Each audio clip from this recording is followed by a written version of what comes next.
Mistérios resolvidos pelo 4chan. O 4chan é conhecido por ser um dos cantos mais obscuros. Era um dos cantos. Era um dos cantos da internet. Até que ele deixou de existir. O 4chan é conhecido por ser um dos cantos mais obscuros da internet. São um dos maiores sites da internet, tipo, 4chan, obscuro. Rapaziada, uou. Calma lá, Deep Web. As camadas da Deep Web. Uou, não entre no 4chan, tem hackers lá. Calma lá, mano. Nossa, o vídeo tem 6 meses. Não é como se esse vídeo tivesse sido feito em 2017. Pô, velho, a porta da Deep Web. Internet. Baixo Thor. Um lugar onde o anonimato reina e nada parece ter limites. Mas O leak do 4chan foi quando? O leak do 4chan, ele foi em 4 meses atrás. Ok. Não. Esse vídeo aqui, ele saiu meses depois do vazamento do 4chan. O 4chan, ele vazou em abril do ano passado, 1 ano atrás. Tava lá. Que anonimato. Vazou tudo. Dados, a porra toda no 4chan. Brother. um lugar onde o anonimato reina. Sabe, tem 1 ano já do vazamento do 4chan. Falar de anonimato no 4chan é mas tudo bem. Tô dando speak aqui, o vídeo tem 6 segundos. Nada parece ter limites. Mas em meio a teorias, imagens engraçadas e caos, essa comunidade conseguiu algo que nem sempre Você quer acessar a Deep Web, tu tem que baixar o Tor. a polícia ou investigadores profissionais conseguiram: resolver mistérios reais. Hoje vamos dar uma olhada em alguns dos casos mais enigmáticos que o 4chan desvendou. Dito isso, eu adoro 4chan. Ficou curioso? Eu adoro. Não uso. Porque eu já expliquei isso já algumas vezes já. Eu não sou um apreciador de anonimato. Anonimato no sentido no anonimato no sentido de 4chan, que você posta de forma anônima e as pessoas só vão te reconhecer pelos seus padrões de escrita. Eu não gosto disso. Eu gosto de fórum, eu gosto de personas. Beleza? Eu gosto, tipo, tem um nick ali e as pessoas me reconhecem por aquele nick, sabe? Pelo seu nick, pelo seu avatar. Eu gosto de nicks, eu gosto de interagir com pessoas que eu consigo identificar. E só isso. Não é que, eu defendo o CPF na internet. Eu gosto do Twitter. Por isso que eu gosto do Twitter, sabe? Agora, o 4chan, a dinâmica do 4chan é algo que nunca me agradou. Isto posto, usei durante o ano de 2016, insanamente por causa das eleições do Trump. E, sabe, sempre que acontecia alguma cagada no mundo, eu dava uma olhada ali no poll pra ver o que eles estavam discutindo, e é legal. 4chan tem seu valor.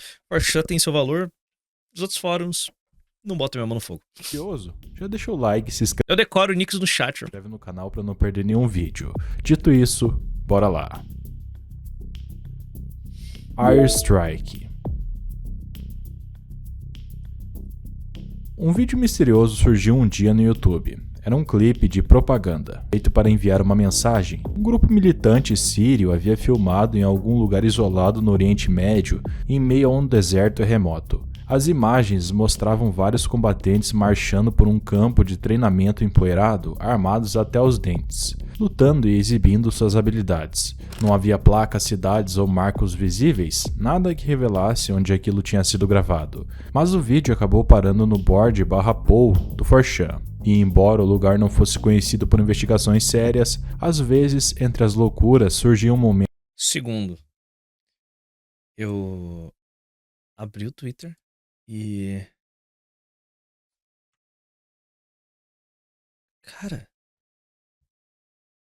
Alex Jones fecha o Infowars após 27 anos no ar.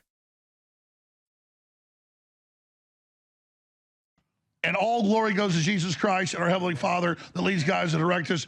We commit ourselves to God in this holy fight, and we are committed. And if God stands with us, who can stand against us? And that's how I close out. So I salute you all. What a crew. The hell we've been through has only made us stronger. Let me ask you, would you have it any other way? No! Are you not stronger now in this fight?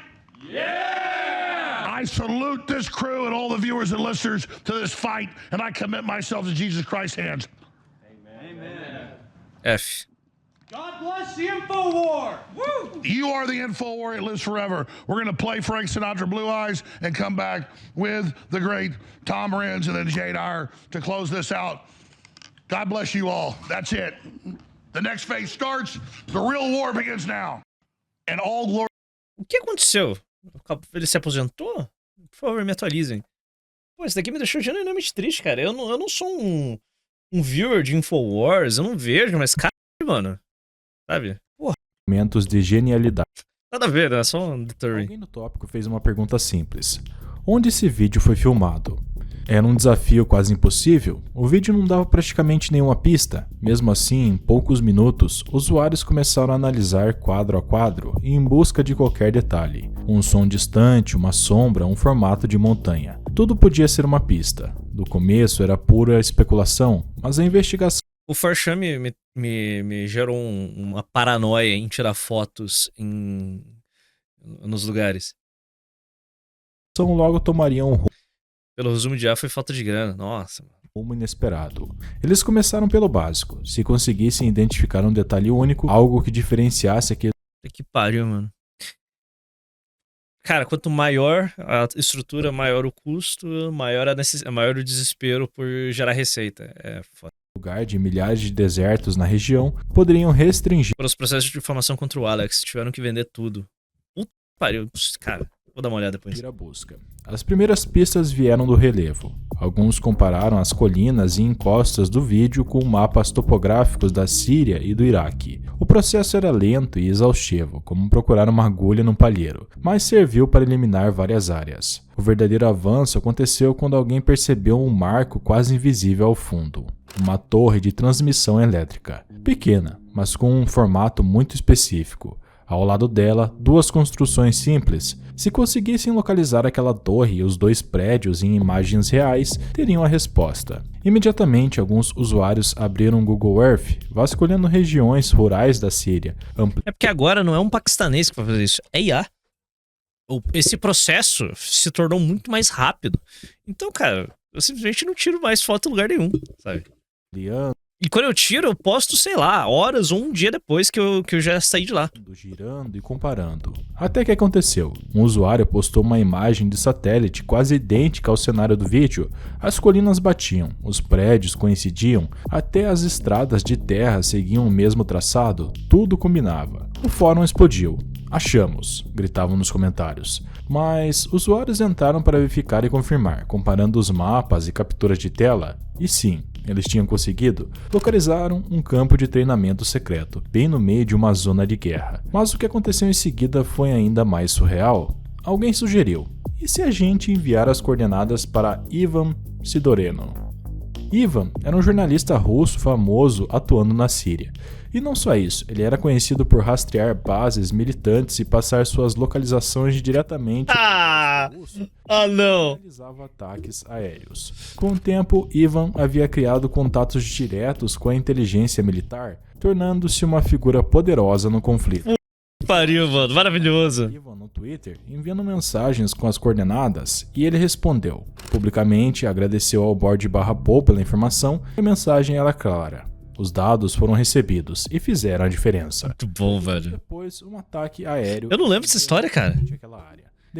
Foi 2016, eu não lembro dessa história, mano. Eu só não lembro dessa história. De repente, o que começou com um simples jogo de adivinhação na internet se transformou em algo muito maior. O campo de treinamento havia sido completamente destruído. Relatórios afirmavam um ataque aéreo bem sucedido. E dentro do próprio fórum, alguns usuários comemoravam, acreditando que tinham acabado de ajudar a eliminar uma base terrorista. Isso é based. Isso é based. Outros, porém, ficaram inquietos. Será que realmente tinham participado de um ato de guerra real, mesmo sem querer? Ninguém sabia ao certo. A única coisa clara era que um grupo aleatório de usuários anônimos da internet havia identificado uma base militar, e pouco tempo depois, ela simplesmente desapareceu.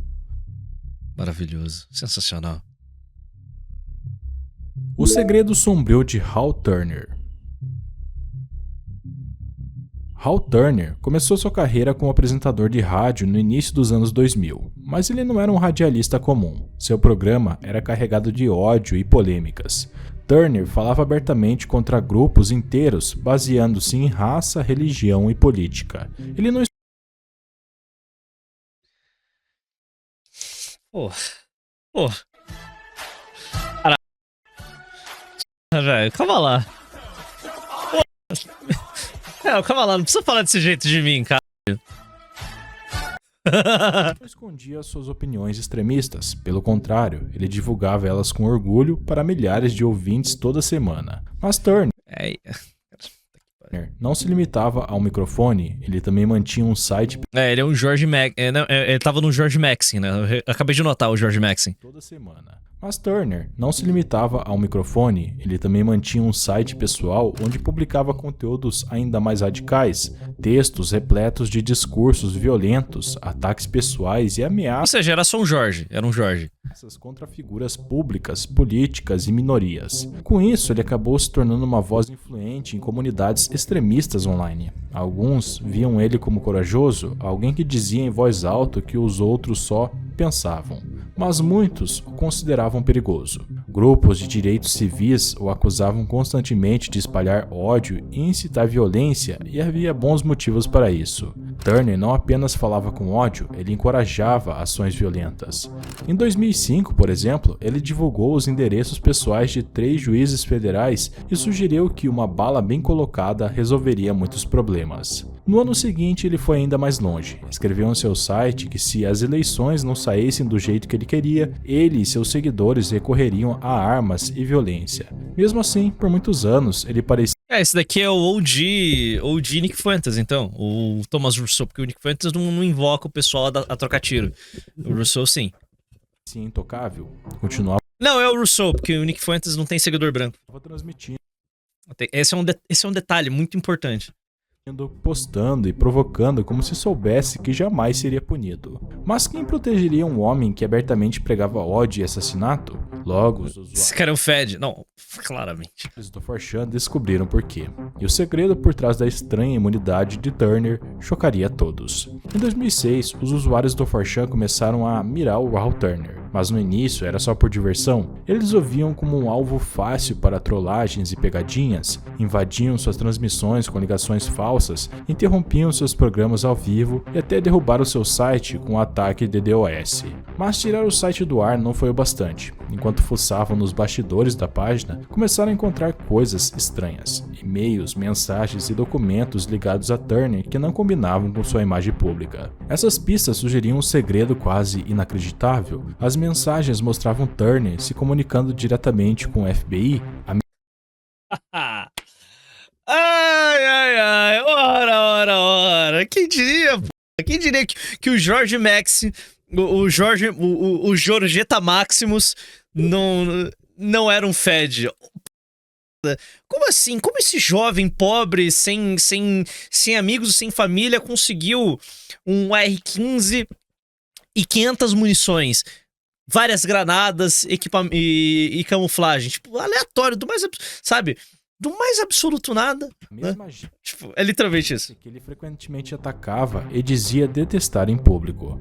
A princípio, muitos usuários do 4chan acharam que os e-mails podiam ser falsos ou alguma pegadinha, porque alguém conhecido por um discurso tão anti-governo trabalharia em segredo com autoridades federais, mas à medida em que investigaram mais a fundo, as evidências ficaram incontestáveis. Um e-mail especialmente chocante foi enviado por Turner ao seu contato no FBI.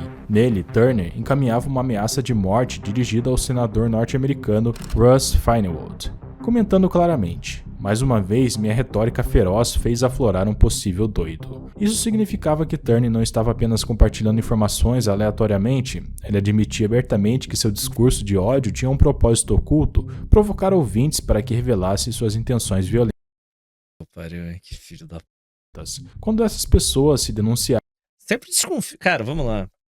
Sempre desconfiem de quem fica incitando reações violentas do público.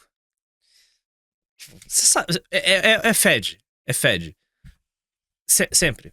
Incitou violência, Fed. Incitou violência, agente do governo. É isso, assim que a banda toca. É assim que a banda toca. Turner rapidamente repassava os dados ao FBI. Porque, vamos lá, você incita violência de forma real, sem ligações com o governo, você será punido. Call to action.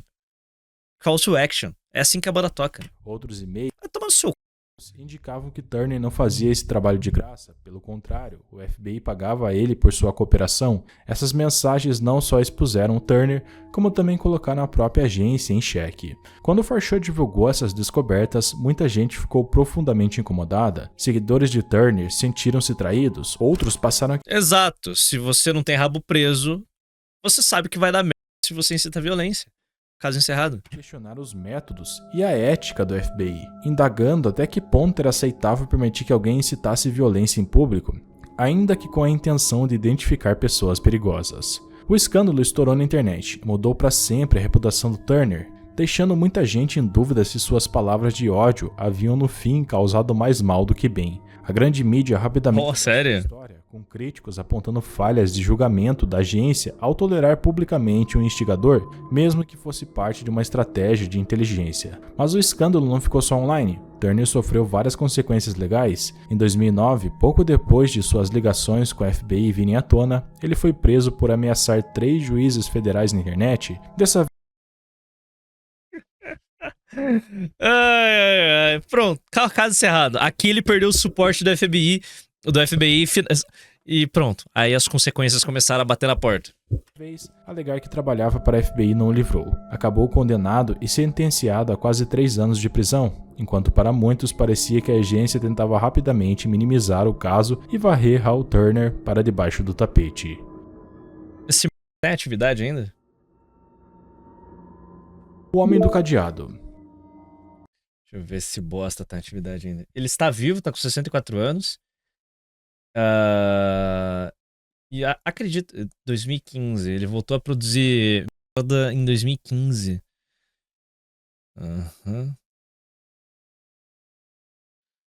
E ele ainda faz. Nossa, mano. Como que alguém ouve um cara desse? Tipo, depois de que vazou informação que ele trabalhava para o governo americano, para o Estado americano. E ele ainda está em atividade até hoje. 2025, a última informação dele aqui na Wikipedia. Como que alguém para e ouve esse filho da p... Tipo, mano, ele já foi exposto. Cara, se aposenta. Vai virar hambúrguer. Porra. Sei lá, vai fazer outra coisa. Pariu. Jorge sendo Jorge. Não, esse Jorge foi exposto como um Fed, caralho. Ele foi exposto como um Fed. Ele é fake. Porra. Sabe? Caralho. É bizarro. Vai cortar grama. Em 15 de abril de 2007, uma série de protestos tomou conta de Berkeley, na Califórnia, reunindo grupos políticos rivais. O que começou como uma simples manifestação rapidamente se transformou em confrontos violentos, com brigas nas ruas, pessoas usando escudos, capacetes e arremessando objetos umas nas outras. No meio do caos, um homem mascarado, vestido de preto, se movia silenciosamente entre a multidão. Ele não gritava, não chamava. Nossa, essa história é maravilhosa. Essa história é sensacional.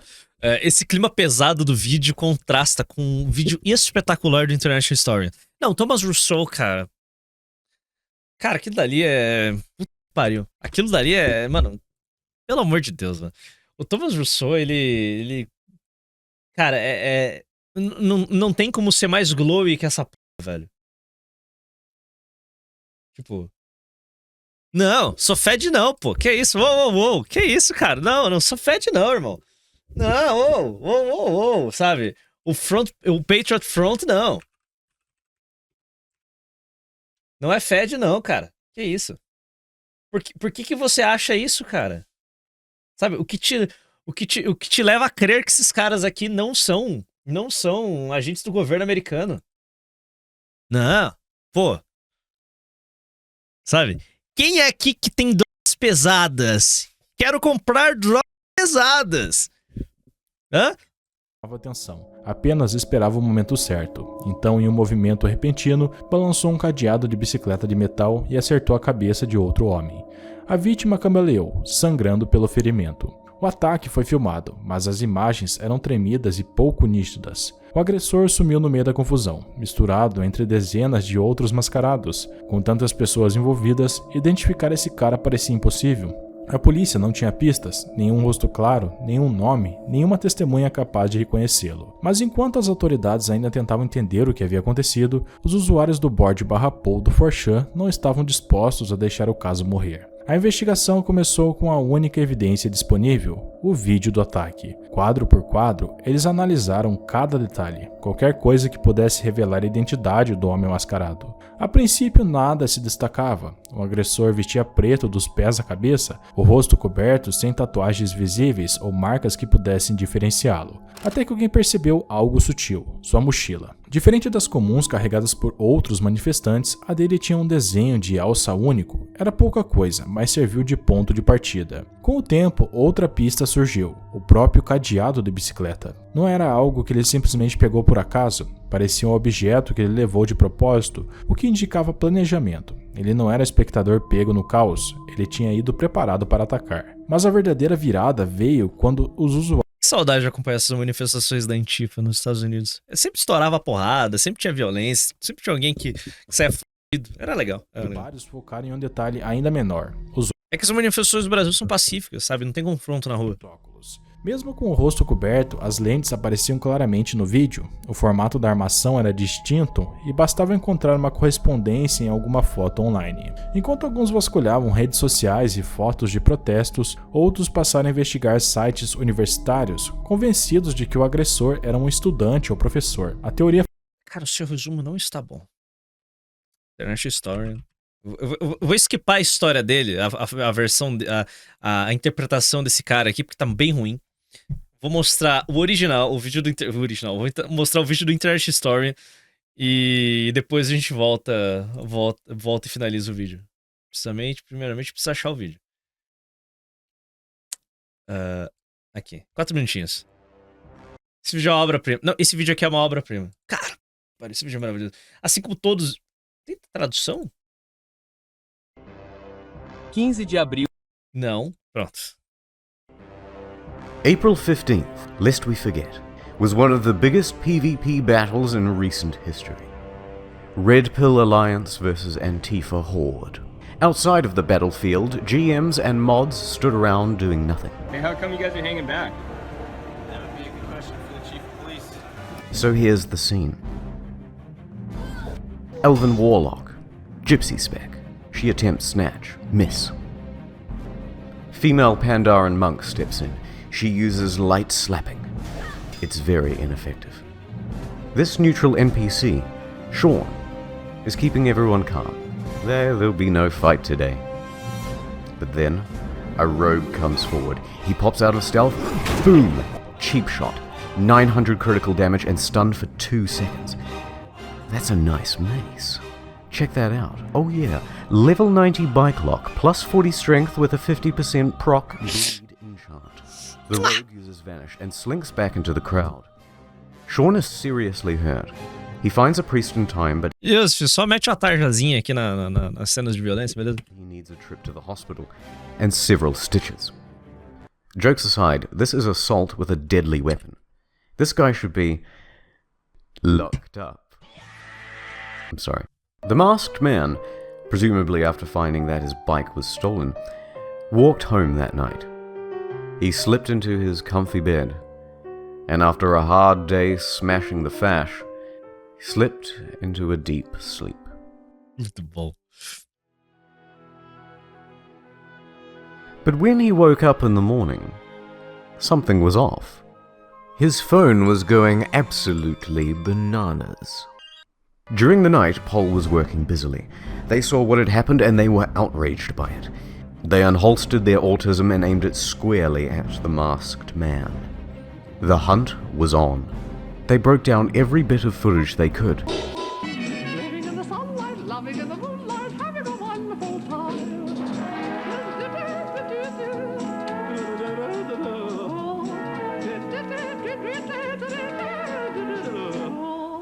They compiled it all.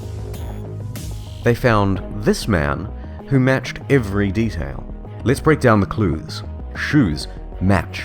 Eyes, Let's enhance it. blue, match. Glasses, match. Height, approximately 15 Starbucks ventis. That's a match. They started superimposing his face to confirm, match. They used facial recognition software, Match, and then this footage surfaced, where his mask slipped off. Bingo. Next, they would start compiling information. His social media, address, phone number, employment. Turns out he's a teacher's assistant at a local university. Maravilhoso, cara. In ethics and moral philosophy. The state has a monopoly on how we conceive of justice. All of this information was forwarded to the police. Employers were contacted. The employers made a statement. Then they scrubbed his name from their staff profiles. By now he was getting spooked. He went silent on social media and into hiding.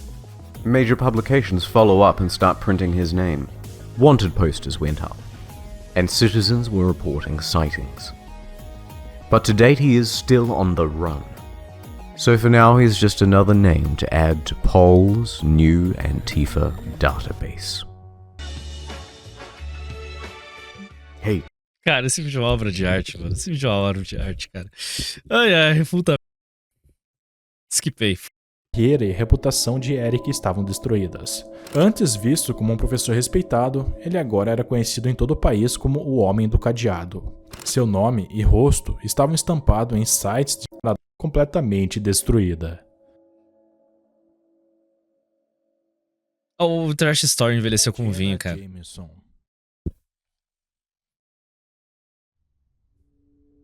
Jenna Jameson é uma das estrelas adultas mais bem-sucedidas do planeta e passou anos construindo sua presença online. Milhões de seguidores, engajamento constante e uma conexão direta com os fãs. As redes sociais eram sua ponte com o mundo. Mas um dia essa conexão foi cortada. Suas contas não foram apenas hackeadas, estavam sendo apagadas, pedaço por pedaço. Fotos sumiam, mensagens desapareciam e as redefinições de senha falhavam. Foi então que a realidade bateu. Alguém tinha acesso total às suas contas e não estava apenas brincando, estava tentando apagá-la por completo. Jenna não precisou procurar muito para imaginar quem estava por trás disso. Ela havia demitido recentemente uma assistente, alguém em quem confiava e que tinha acesso às suas contas. Agora parecia que essa mesma pessoa usava essa confiança contra ela, mas embora tivesse uma forte suspeita, Jenna não tinha provas e com cada vez menos controle sobre suas redes, sabia que precisava de ajuda. A questão era, a quem recorrer? A maioria das pessoas diria para ela criar novas contas e seguir em frente, mas Jenna não queria começar do zero, ela queria justiça. Então, em vez de buscar ajuda nos meios convencionais, ela recorreu ao 4chan. Ela foi direto ao fórum e postou seu pedido desesperado por ajuda, explicando a situação. Suas redes haviam sido sequestradas, suas fotos estavam sendo... Peraí. Ela pediu... Essa é literalmente a primeira vez que eu vejo um negócio desse acontecendo. Sendo deletadas, e ela acreditava que sua ex-assistente era responsável. Não tinha provas, apenas uma forte suspeita. Agora precisava que o 4chan fizesse o que sabia fazer de melhor. Puta pariu, hein? Mas o 4chan não aceitava autistas, me ajudem. Pedidos de qualquer um, especialmente de celebridades. Muitos duvidaram. Poderia ser um trote, uma conta falsa ou alguém buscando atenção. Antes de ajudarem, exigiram uma prova de que era realmente Jenna Jameson. E foi aí que tudo tomou um rumo que... Não é impressionante não. Ela trabalha com internet, pô. Só o 4chan... Tipo, ela mas trabalhava com internet. Poderia prever. Deram a ela duas opções. Postaram uma foto com um sapato na cabeça, uma piada antiga usada como verificação, ou postaram uma foto sem roupas. A maioria Hoje não faz diferença, né? das pessoas teria ignorado ou se revoltado, mas Jenna sabia com quem estava lidando. Entendia que se quisesse ajuda, teria que jogar conforme as regras dele. Tipo, gere uma imagem com um sapato na cabeça. Não, grava um vídeo. Tá. Gere um vídeo com um sapato na cabeça. Acabou, é isso. Então ela fez as duas coisas. Primeiro postou a foto com o sapato na cabeça, provando que era ela mesma. Isso convenceu boa parte dos usuários, mas alguns ainda duvidavam. Então ela foi além. Postou uma foto sem a parte de cima, o que imediatamente chamou a atenção do fórum. A desconfiança sumiu, Jenna havia se provado do jeito mais 4chan possível e agora tinha a cooperação total deles. A caçada ao hack misterioso tinha começado. Em poucas horas, os usuários começaram a juntar pistas. Como Jenna já suspeitava da ex-assistente, eles tinham por onde começar. Mas o 4chan não se contentou com a palavra dela, queriam provas. Passaram a dissecar cada detalhe do ataque, analisando os rastros digitais que a assistente havia deixado sem perceber. E não demorou para encontrarem a resposta. A ex-assistente de Jenna não havia invadido as contas no sentido tradicional. Quando Jenna confiou a ela as senhas e permissões, a ex-funcionária manteve o acesso mesmo depois de ser demitida. Com essa descoberta, o 4chan mudou de foco. Não bastava apenas identificar o culpado, eles queriam justiça. E no 4chan, justiça costuma vir de uma forma: o doxing. Em questão de horas, o nome real da ex-assistente, antigos apelidos e detalhes pessoais foram expostos para todo mundo ver. Vasculharam seu histórico online, ligaram suas contas de redes sociais e até o endereço de sua casa foi tornado público. Eles haviam passado semanas agindo nas sombras, acreditando que ninguém jamais conseguiria rastrear o ataque até eles, mas agora estavam totalmente vulneráveis. E foi aí que tudo mudou. A ex-assistente tinha duas opções: continuar lutando uma batalha perdida ou recuar antes que as coisas piorassem. Com sua identidade exposta e a internet inteira se voltando contra ela, não havia saída. O medo das consequências reais, de Jenna tomar medidas legais, do assédio constante de usuários anônimos, de não ter mais onde se esconder, foi demais. Se ela devolveu o acesso A vida é boa. por vontade própria ou apenas parou de interferir, A vida é boa. ninguém sabe ao certo. Mas uma coisa ficou clara: ela foi intimidada até desistir. Jenna conseguiu redefinir suas senhas e bloqueá-la de vez e finalmente recuperar o controle total de suas contas. Internet é terra com lei, aparentemente. É muito bom, No cara. verão de Muito bom. 2009, um Os nerdão ganharam free tits, né? usuário anônimo do fórum paranormal do 4chan compartilhou uma experiência estranha. Depois de ir a uma festa de um amigo, ele Mano, eu estou ficando maluco. Eu vou ter que comprar uma cadeira nova, velho. Essa cadeira tá me matando. Pariu, velho. Vou comprar uma cadeira. Comprar a Herman Miller, irmão. Eu vou pagar o preço de um carro nessa bosta. encontrou uma torre Que pariu, velho. Eu simplesmente não consigo mais ficar sentado. de computador jogada perto Vai ter que horas hoje? Não faço da ideia. lixeira e uma antiga área industrial. Curioso, ele levou o equipamento para casa, esperando aproveitar algumas peças. Ao ligá-lo, Não vou comprar um Herman Miller, não sou. encontrou um arquivo de vídeo escondido Vou pensar, Sérgio. nas pastas do sistema, chamado Barbie.avi. Pelo menos é assim que a história foi contada. O suposto vídeo foi então publicado na internet em várias partes, mostrando uma mulher de cabelos longos e cacheados, sentada contra uma parede lisa. Ela parecia conversar com alguém fora de cena, mas o áudio estava distorcido, tornando impossível entender o que dizia. Só que havia um detalhe que tornava aquele vídeo, aparentemente banal, muito mais misterioso: ela não tinha um dos braços. Mais estranho ainda, por alguns segundos, em uma das gravações, a tela exibia brevemente um conjunto de letras enigmáticas. A princípio parecia algo sem sentido, apenas mais uma pista criptografada, mas então alguém reconheceu o que aquilo significava. E foi aí que a conversa tomou um rumo bem mais sombrio. Essas letras não eram apenas um código aleatório, era a sigla de transtorno de identidade da integridade corporal, uma condição rara e controversa em que a pessoa sente que uma parte do próprio corpo não lhe pertence. Em casos extremos, alguns chegam a buscar amputações, acreditando que só assim se sentirão completos. Essa revelação deixou o tópico ainda mais tenso. Estaria .avi mostrando uma pessoa com essas condições, ou havia algo mais sinistro por trás disso? Não havia provas, apenas teorias, mas o mistério era o que mais chamava atenção. A teoria mais perturbadora dizia que Barbie.avi poderia ser parte de um snuff de filme real, uma gravação de uma mulher sequestrada e mutilada contra a própria vontade. Para quem acreditava nisso, o braço ausente era um indício de que algo terrível havia acontecido. Mas então surgiu uma descoberta decisiva. Um usuário começou a vasculhar arquivos médicos antigos e segmentos obscuros de TV, tentando encontrar qualquer coisa que se parecesse com o vídeo, e finalmente encontrou. A mulher de Barbie.avi não era vítima de crime algum. Seu nome era Tamara Klein, e ela havia sido entrevistada anos antes sobre sua experiência de viver com apenas um braço. Tamara, na verdade, perdeu o braço em um acidente doméstico com uma máquina de lavar. A baixa qualidade do vídeo, a falta de contexto e o nome estranho do arquivo contribuíram para criar a ilusão de que algo macabro estava acontecendo. No fim das contas, Barbie.avi não era uma relíquia sombria da Deep Web, nem um vídeo de assassinato real, mas sim uma prova de como a internet é capaz de transformar até as histórias mais obscuras em mistérios aparentemente sem solução. Isso aqui parece uma reportagem aleatória. Ah, se fuder, cara. Guerra da Se fuder. Cientologia.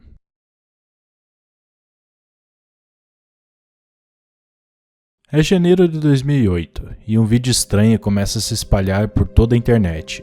No vídeo, Tom Cruise fala com enorme paixão sobre a Cientologia, uma religião misteriosa que muita gente ainda não entende completamente. Ele se descreve e descreve outros cientologistas como autoridades da mente, afirmando que eles podem curar e salvar o mundo. Cara, é Cientologia shitpost. Não, não é iceberg. Para a maioria das pessoas, Scientology Run. o vídeo Tipo, é divertido, mas é safe edge pra caralho. Nossa, vamos zoar a Cientologia, tipo, tá, uau. parecia apenas algo curioso, talvez até engraçado, nada demais. Mas é legal, é legal. No início. Mas logo depois que o vídeo apareceu, algo inesperado aconteceu. A igreja da Cientologia, conhecida por proteger seus segredos com unhas e dentes, não queria que aquele vídeo estivesse circulando. Eles começaram a agir com força, enviando ameaças legais e exigindo que os sites removessem o conteúdo imediatamente. As cópias do vídeo sumiram do YouTube e várias páginas que exibiam ele foram tiradas do ar. Para o público comum, era só mais um evento bizarro da internet, mas nem todos pensavam assim. O 4chan e o que viria a se tornar o embrião do grupo hacker Anonymous viram aquilo de outra forma, como censura. Eu nem sei exatamente o que é a Cientologia, só não me deu trabalho de falar. Provavelmente já deve ter visto uma coisa ou outra, mas eu não ligo. Eles acreditavam firmemente que a internet deveria ser livre e aberta para todos. De repente, a reação agressiva da Cientologia despertou a raiva de milhares de pessoas. Membros do Anonymous começaram a se reunir em fóruns, discutindo formas de agir contra a organização. No começo, Não, a parte da perseguição legal e violência eu tô ligado. eram só piadas e conversas vagas, mas rapidamente aquilo se Por onde andam os Anônimos hoje?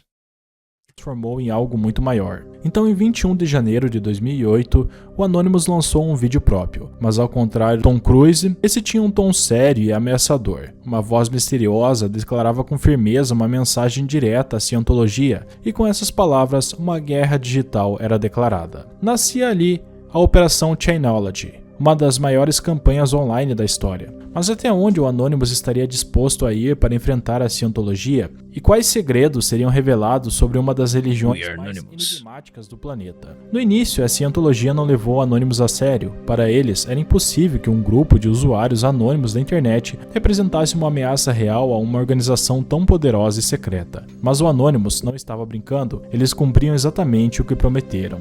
Milhares de pessoas comuns ao redor do mundo Anonymous eram profundamente profundamente millennial coded, ainda assim teve seu valor. A sua época teve seu valor. Ok, nisso tá tancando o sono. Boa noite, Lilac. se uniram sob Bom feriado. Anonymous. E o objetivo era claro, enfrentar a Cientologia e expor seus segredos escondidos. O primeiro passo Aliás, falando em millennials, cara, eu assisti um vídeo hoje espetacular sobre millennial music. Acho que a gente pode ver depois. do plano foi um ataque massivo online. Ah, tá. Só pra cortar a tristeza aqui, o Infowars não acabou. Ele se converteu em uma rede de notícias. Sem choro. Sem choro. Tá de boa, né? Tá de boa, né, cara? A vida é boa. Expandiram. Em 18 de janeiro de 2008, os sites oficiais da Cientologia começaram a ficar lentos, até que de repente caíram completamente. O Anonymous havia lançado Essa cruz da Cientologia é histérica e satanista ao mesmo tempo, né? começaram a ficar lentos. Que pariu, velho. Que é essa? É bonita. Esteticamente bonita. Mas que pariu, né? Até que de repente caíram completamente. O Anonymous havia lançado um ataque de DOS, enviando tanto tráfego Escritor de bosta de ficção científica ficou obcecado com táticas de megapastores. Inventa uma história de um tirano espacial que genocidou uma galera em vulcões na Terra. Assim, os fantasmas dele se apossaram dos homens das cavernas e nos deram consciência. Boa. Para cima do Far Cry 5. Por quê? aos servidores da igreja que o sistema não conseguiu suportar e entrou em colapso. A mensagem era clara. O Anonymous era forte, determinado e tinha poder o suficiente para derrubar as operações digitais da Pior que lembra mesmo. Muito bom, velho. Cientologia. Mas os ataques online não eram suficientes para o Anonymous. Pouco tempo depois, algo ainda mais chocante aconteceu. Documentos É só a versão reduzida da Cientologia. secretos da cientologia começaram a aparecer por toda a internet.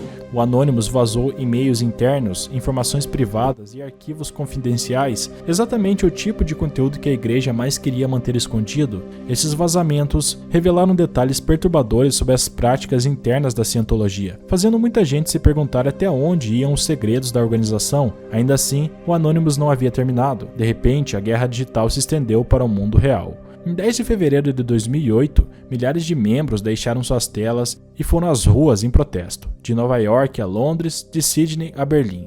Pessoas comuns se reuniram em frente a prédios da cientologia ao redor do mundo, carregavam cartazes, gritavam por respostas e atacavam a igreja publicamente, mas um detalhe chamava atenção. A maioria dos manifestantes usava a mesma máscara, que logo se tornaria um símbolo global de liberdade e resistência. Com o aumento dos protestos, jornais, TVs e sites do mundo todo começaram a cobrir o movimento.